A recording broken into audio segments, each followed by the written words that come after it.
Today we are going to look at two very important psychological aspects of a good yoga practice. The first one is that when you stretch in an asana, you will experience some pain because of the stretch. Now, how you react to the stretch, to the pain of the stretch, shows you how you react to stresses of life as well. If you react to it with anger and agitation, that's how you react to stresses of life.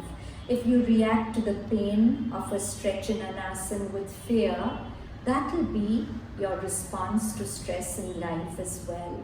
Why? Because it's the same nervous system which is reacting in both cases. Now, the unit of your nervous system is the neuron or the nerve cell. Scientists have found that neurons can change their connectivity with each other, and this phenomena is called neuroplasticity.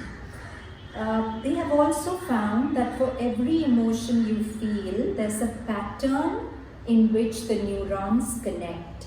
For example, suppose this is the pattern for anxiety, then every time you allow yourself to get overwhelmed by anxiety, this pattern gets more and more hardwired in your nervous system. So you tend to feel anxiety more frequently and with greater intensity. But if the pattern of anxiety starts and you don't feed it, you look away from that anxiety and feed your breath like you tend to do in an asana practice, they have found that the neuronal pattern for this anxiety becomes weaker and weaker and eventually disintegrates. So, just by watching your breath rather than feeding your reactivity, you have reduced the blueprint of anxiety in your nervous system. The second psychological aspect that we'll be looking at today is about appearance and being. Many of us, because of our conditioning, we live directing all our life energies to appearing good in other people's minds rather than feeling good in our skin.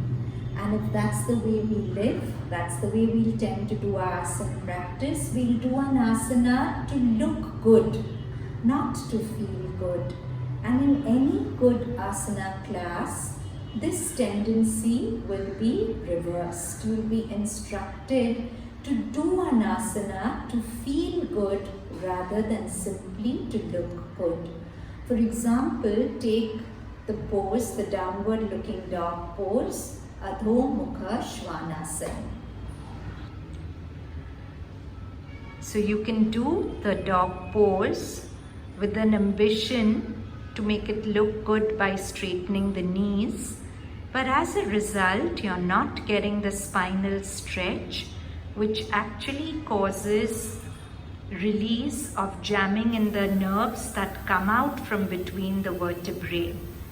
But if you bend the right knee and take the weight on the left leg, which is straight, and stretch your spine nicely, that's what will feel good, because it will relieve the jamming of the nerves that are coming out from the vertebrae.